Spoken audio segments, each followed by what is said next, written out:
Hey everybody, it's Jen. There is something that's kind of weighing on my mind tonight, and I thought I'd have a little chat with you guys, right? I'm sorry, I'm about to go to bed for the night. I'm not at my best, looking or anything, so I don't know, forgive me, but I wanted to post. So I'm going to. Okay. Do you know, say when you're trying to do a low-calorie diet, okay? You might decide to skip breakfast, and then when lunch rolls around, you might think, I'm not that hungry right now. So you decide to skip lunch, and you get busy, and you finally walk in the door, and it's time to start making dinner, and you're so hungry, you're almost frantic for food, and you kind of have that exhausted feeling where you don't have enough energy to even cook supper, but you want it desperately, and you either end up grabbing something out of the cupboard that you shouldn't be eating, or going out to eat, or maybe you make it through cooking, but you make some bad choices, or you just, and you finally sit down and you eat because you're really hungry, and you eat more than you would have eaten had you had lunch and supper, or, whatever. That happens in dieting, too. It happens easy in low calorie. Say you're trying to do 1,000 calories a day, or 1,200 calories a day, or whatever. You do the first couple of days, no problem. You do a few more days, okay, it may be a little more hard. You do a couple of days, it might be easy again because you're busy, but eventually you get to the point where you can't do this any longer. And if you're like me, that means you stop and you completely go off program and just, eat whatever you want and bomb for however long it takes for you to feel okay again. Like, you're not deprived anymore. And oftentimes you've gained back more than you lost. And it's a horrible cycle, and can't tell you how many times I've been up and down that road in my life, and that's why I turned to low carb, because at least in the beginning, when you weigh as much as I did, I weighed 283 pounds twice in my life.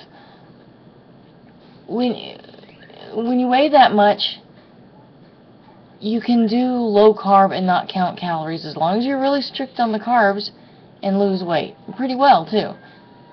And that was the thing about low carb for me.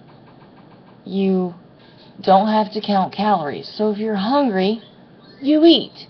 If you're not hungry, and that's a magical thing about low carb, is that it really affects your appetite. After a few days of being low carb, you really don't want as much food. Your cravings go away, and you just, at least a lot of people are that way on low carb. I'm sure there's some people that it doesn't affect their appetite, but when you're hungry, you eat. And when you're not hungry, you might nibble anyway, but you don't have to eat. You don't feel that, gosh, I gotta have it. It's when you hit your birthday, or the holidays, or something you don't know how to make low carb, and you gotta have it, that's when low carb fails you. But it's not as hard as low calorie. But this isn't a commercial for low carb diets. Obviously, I'm an HCGer, for the most part, for the last year and some extra, for sure. I may do other things in between rounds, to try to maintain, because I gain on P3. But I'm an HCGer because so far that's the thing that works the best. The thing about HCG is it's very strict. And yes, you can do MOP, and you can make it easier. You can you know, try 100 extra calories, or try out new recipes, or try new foods and see if they affect your weight loss or not. And if they don't, that's great. You know, Greek yogurt, it's a blessing when you're so tired of chicken. Or, you know, if you're into the different seafoods, or, you know, flaxseed, or dried coconut, or, you know, eggs, whatever it is that, you know, that makes P2 easier and doesn't affect, you know, your weight loss, is a great thing, because those kind of foods hold off on that I'm deprived. And that I'm deprived feeling can be really strong, and it's only exacerbated by stress in your life, or if you have just recently finished your round and you try to hurry through P3 and, you know, do another round, which can work if you're highly motivated. But if you're not, it's going to bomb you. I've been there. I've done that twice, you know.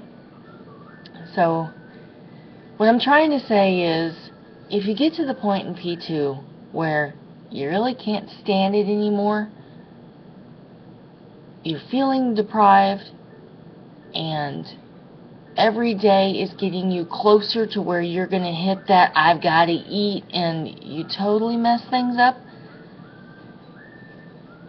you need to stop. I don't even care if it's been 21 days. You need to stop before you get to that I'm going to blow part. Because if you blow it and gain it all back, plus some, you've lost the game.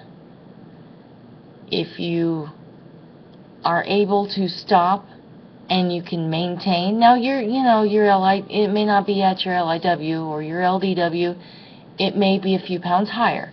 For the lucky few, it may be a few pounds lower.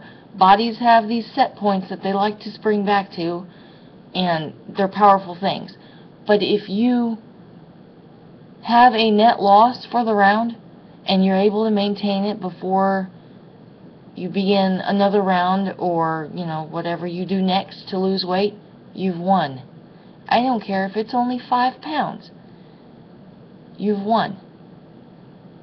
And sometimes it can be very hard to do. The first rounds of HCG that you do, they're highly motivating. But the longer you're in this, if you're like me and you have a lot of weight to lose, I have more than 100 pounds, you know, that I have to get through. And you have to get into the frame of mind where it's not going to happen in a round or a couple of months or something. You know, sometimes you need to... Hi, baby. Sometimes you need to just stop and maintain for a while. Yes, I'm talking right now. So, really, I've been telling a lot of people, maintaining is winning. Anything else is icing on the cake, but at least maintain. Don't get to that point in your dieting life where it's all consuming and it's all you think about, and you're going to cheat, and you're going to cheat big, and you're going to cheat for long. It's part of this time of year is hard. There's Thanksgiving and all the Thanksgiving activities. There's Halloween. There's Christmas coming. My birthday's in the mix. You know, there are going to be times when life is going to happen, and that's fine. But you can't let it go too far. Have fun. You know, relax. Lose some of the deprivation, but then get back to it, or at least get back to maintaining. So that's kind of all I wanted to say. There are several people that, you know, are dear to me that are having a hard time right now, and I just don't want to see them lose control so badly that, you know, they feel like it's hopeless in the long run to lose it all. So, hugs to you guys. And just a quick update. I'm at 193.0. I'm on round 6, day 22. There was an interruption in there. I didn't count those days. And I'm doing well. I'm getting close to new territory again. That's it. Good night. I'm going to bed.